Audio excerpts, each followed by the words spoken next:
315 Thermiboro anxieux, quelle coïncidence? Lumian savait qu'il valait mieux ne pas considérer cela comme une simple coïncidence. Ce n'était pas comme la fois où il avait sauvé Jenna, Lumian avait suivi la piste avec obstination. La présence de Monette, monocle apposé, a éveillé la prudence de Lumian.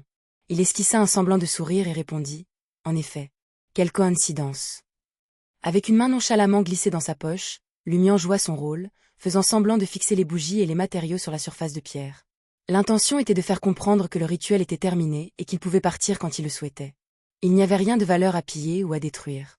Monette ajusta son monocle, et d'un geste de la main, offrit un sourire au départ. À bientôt en surface.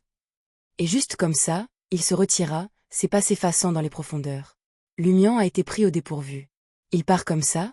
Serait-ce vraiment une coïncidence? À en juger par la familiarité de Monette avec Underground Trêve, il est évident qu'il a traversé ces passages d'innombrables fois. Pourtant, ce niveau de familiarité aurait dû lui apprendre que faire irruption dans un endroit bien éclairé au milieu de l'obscurité pourrait facilement déclencher un conflit.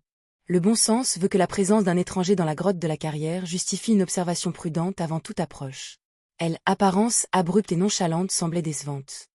Possède-t-il vraiment autant de confiance en ses prouesses? Ce ne peut pas être juste pour me faire peur. Alors que les pensées de Lumian s'affrontaient, il déplaça son regard de l'entrée de la grotte vers les bougies et les matériaux soigneusement disposés sur les rochers.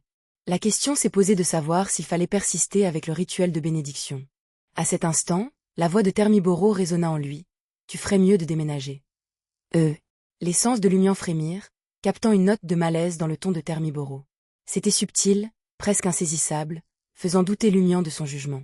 C'était la première fois que Lumian percevait des fluctuations émotionnelles chez cet ange de l'inévitabilité. Lors des interactions précédentes, peu importe à quel point Lumian l'aiguillonnait et le poussait, Thermiboro gardait simplement le silence. Alors que son cœur s'accélérait, Lumian laissa échapper. Cette personne est-elle vraiment dangereuse? Cela a confirmé la supposition de Lumian. L'ange avait senti un problème imminent dans les ficelles du destin, une situation difficile qui pourrait mettre en péril son essence même. Pourquoi un individu apparemment moins redoutable déclenche-t-il un tel malaise? Quelle est sa motivation? Lumian continua. Thermiboro est revenu à sa profondeur habituelle alors qu'il entonnait. Je suis scellé. Je ne peux percevoir le monde extérieur qu'à travers vous, donc je manque de suffisamment d'informations. Pour découvrir les réponses à ces questions, le sceau doit d'abord être affaibli. Est-ce que j'ai l'air d'un idiot pour toi? Je soupçonne même que votre anxiété et votre inquiétude pourraient être fabriquées pour exercer une pression et intimider. Mais étant donné le comportement antérieur de Thermiboro, même si aucun progrès n'avait été réalisé, de telles intentions manifestes n'auraient pas dû être révélées si rapidement. L'apparition de Monette était en effet étrangement fortuite, ses actions enveloppées d'une bizarrerie inexplicable. Si possible, je dois lui échapper. Il est plus prudent de supposer qu'il représente un danger considérable plutôt que de sous-estimer et de m'exposer. D'un pas rapide, Lumian rassembla ses affaires, saisit la lampe au carbure et quitta la grotte de la carrière. S'appuyant sur la carte souterraine méticuleusement mémorisée à partir des archives de Gardner Martin, Lumian s'est rapproché du quartier de la cathédrale commémorative, fouillant discrètement quelques mètres sous le niveau du sol pour tomber sur une autre grotte sombre et silencieuse. Il a incorporé pas moins de 3 manœuvres d'évasion en cours de route pour échapper aux traqueurs potentiels. Ouf! Exhalant un souffle de soulagement, Lumian observa son environnement et posa sa lampe au carbure sur le sol. Sur un rocher moyennement plat, il disposa les bougies et les éléments rituels, en veillant à leur bon alignement. Brusquement, un mouvement dans l'ombre au bord de la carrière lui piqua l'essence. Sifflement. Le cœur de Lumian manqua un battement. Agrippant prudemment la lampe au carbure, il dirigea son faisceau vers la source. Un éclat jaune bleuté perça l'obscurité, dévoilant un rat noir partiellement dissimulé par les graviers. Le rat ne fit aucun effort pour échapper à la lumière, il s'est arrêté. Après quelques battements de cœur, il pivota langoureusement et disparut dans une minuscule crevasse à la base de la paroi rocheuse. Pour une raison quelconque, Lumian a senti une disproportion entre les yeux droits et gauche du rat. En saisissant la lampe au carbure, l'attention parcourut à nouveau Lumian. Il murmura. « Thermiboro, y a-t-il un problème ici aussi ?» La voix de Thermiboro résonnait dans l'être de Lumian, dégageant une aura royale. « Il est préférable que vous priez immédiatement le fou pour obtenir une protection angélique avant de déménager ailleurs. » La situation pourrait-elle être si grave? Les pupilles de Lumian se dilatèrent. Produisant rapidement une bougie supplémentaire, il construisit en toute hâte l'autel. Aucune inquiétude ne persistait concernant la manipulation potentielle de Thermiboro dans un choix préjudiciable. Après tout, supplier le fou était le dernier recours de Lumian, et cela servait indéniablement ses intérêts. D'un autre point de vue, le fait même que les circonstances aient obligé un ange de l'inévitabilité à implorer indirectement la protection du fou impliquait que quelque chose de grave se préparait. Déchaîné, le péril s'avérerait insondable. Étant à la fois mentalement et physiquement optimales, les mains expertes de Lumian ont façonné les bougies, un processus qui a duré un peu plus de 10 secondes. Il a sanctifié le poignard et a forgé un mur de spiritualité qui l'enveloppait uniquement lui et l'autel.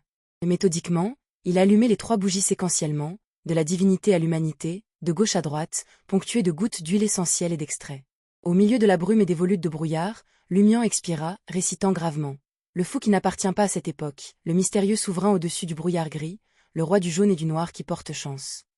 Je vous implore, alors que le rituel se déroulait, Lumian s'abandonna à l'étreinte de la brume, au picotement de sa peau, à la lassitude de son esprit. Une fois plus, il aperçut le séraphin aux 12 ailes, pure luminescence descendant de hauteur infinie pour l'envelopper. Alors que les ailes rayonnantes reculaient et se dissolvaient, les sens de Lumian revinrent vers lui. Évaluant son état, il s'empressa d'emballer les objets de l'hôtel et quitta précipitamment les limites de la mine. Descendant sous le quartier animé du marché, Lumian resta vigilant et évasif, avançant avec une attention méticuleuse. Près de 20 minutes se sont écoulées avant que Lumian ne tombe sur une autre grotte de carrière cachée, sécurisée par son emplacement discret, grâce à sa carte. En entrant, il évalua les environs. Sa voix se tut, il demanda « Temiboro, y a-t-il un problème ici ?»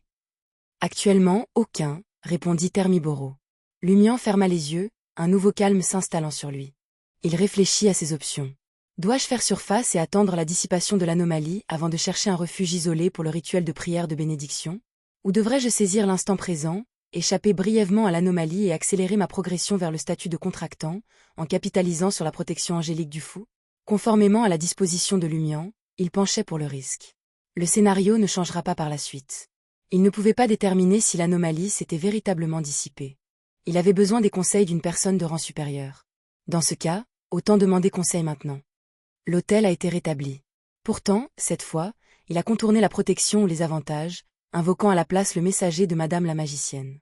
La messagère, poupée, vêtue d'une robe d'or clair, s'unissait au-dessus de la flamme vacillante de la bougie.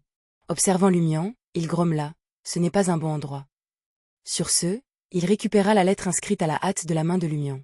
La lettre racontait brièvement le comportement de Monette et la réponse de Termiboro, remettant en question la possibilité d'initier le rituel de prière de bénédiction à l'heure actuelle. Lumian a fait preuve de ruse ici. Il n'a pas directement sollicité la protection de Madame la magicienne, mais s'est simplement renseigné sur la faisabilité. L'embauche d'un demi-dieu coûtait cher. Lumian le jugeait actuellement inabordable. Au lieu de cela, il cherchait à attirer son attention en s'enquérant. Bien sûr, si les choses se passaient, il y réfléchirait. Les dettes pourraient être remboursées. Ou si la personne était décédée, le remboursement devenait sans objet. Ce n'est pas un bon endroit. Cela concerne-t-il la grotte de la carrière actuelle ou l'intégralité du souterrain de Trèves? Lumian réfléchit aux paroles du messager. Rapidement, le messager revint, portant la réponse de Madame la magicienne. C'est un gros problème. La remarque d'ouverture de Madame la magicienne fit trembler les paupières de Lumian. Bien sûr, la situation n'est pas désastreuse, du moins, je n'ai pas encore découvert le retour de l'entité la plus grave dans ce monde. Ce que nous devons vérifier, c'est sa véritable intention. La réaction de Termiboro implique qu'il est la cible, mais cet individu excelle à dissimuler ses motivations. Il se pourrait bien qu'il s'agisse d'une illusion calculée destinée à nous tromper ou à tromper une autre partie. Pour le moment et dans un avenir prévisible, les anomalies devraient être absentes. Stabilisez-vous et procédez à la prière de bénédiction. Le sien? C'est un ange? L'entité dont Monette a fait preuve d'hostilité est un ange? Siffla involontairement Lumian, englouti par une nouvelle vague d'inquiétude. Cela rappelait le caractère unique de la salle de bal unique. Il soupçonnait que les confronter pour récupérer une dette pourrait embrouiller le avec une foule de bienheureux angéliques. Voyant l'évaluation de Madame magicienne s'aligner sur celle de Termiboro, Lumian se ressaisit et reconfigura l'hôtel peu de temps après. Il se concentra sur la paire de bougies gris-blanc symbolisant le pouvoir de l'inévitabilité et lui-même. Il se retira légèrement et entonna profondément. Le pouvoir de l'inévitabilité. Vous êtes le passé, le présent et le futur. Vous êtes la cause, l'effet et le processus.